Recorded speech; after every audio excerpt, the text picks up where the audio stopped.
গুরুর চরণে প্রণাম জানিয়ে শুরু করছি আজকের ভাগবত কথা।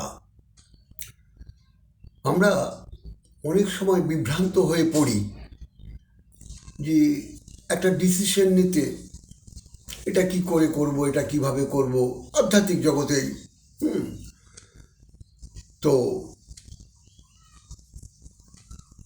আপনি 5জন বৈষ্ণবকে কাছে জিজ্ঞেস করুন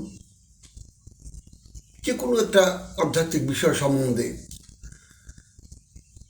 5জন ব্রাহ্মণকে জিজ্ঞেস করুন, 5জন বৈষ্ণব 5 রকম উপদেশ দেবে, 5জন ব্রাহ্মণ আপনাকে 5 রকম উপদেশ দেবে। তা আপনি কার কথা শুনবেন? আপনি একটা বিভ্রাটের মধ্যে পড়ে যাবেন।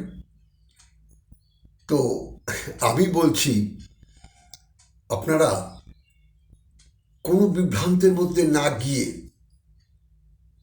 আপনারা সদা সর্বদা নাম জপ করুন। হৃদয়ে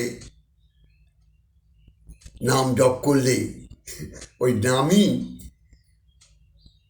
আপনার মন গোবিন্দ, অর্থাৎ আপনাকে ঠিক সেই পথে চালিত করবে।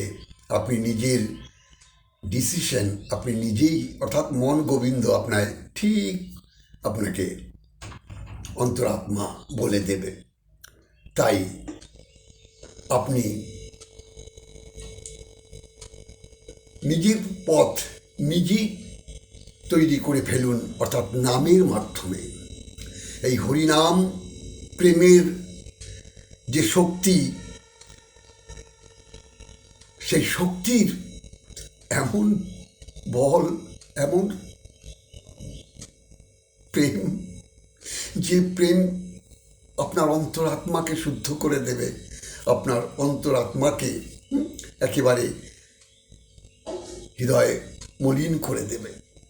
অর্থাৎ যারা জগতে ভগবানকে লাভ করেছে, যারা ভগবানকে পেয়েছে, তারা নামে প্রেমে তারা পাগল হয়েছে। তাদের কাছে কোনো নিয়ম নিষ্ঠা লাগেনি, যেটা করলে ওটা হবে, এটা করলে সেটা হবে। সেগুলোর তার উদাহরণ ভক্ত প্রহ্লাদ।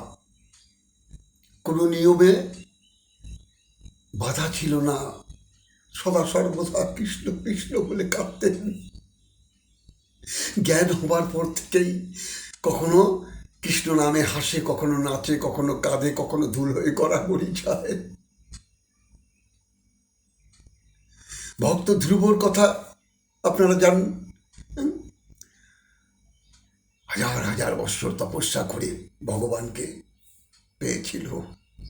সেখানে কোনো নিয়ম নিষ্ঠার বাঁধন ছিল না।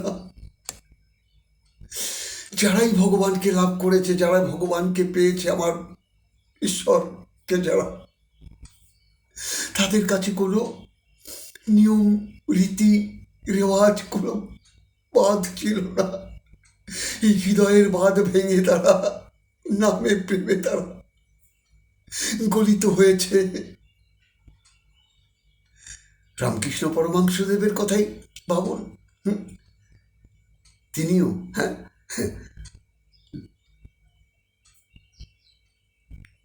নামে প্রেমে, অর্থাৎ পাগল হয়েছে।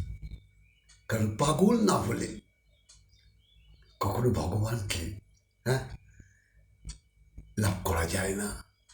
তাই শত নিয়ম মেনে আপনি নিজেকে বিচলিত করবেন না। আপনি বসে বসে নাম জপ করুন। আপনি দিবানিশি ঈদ মাঝারে আপনি নাম করুন।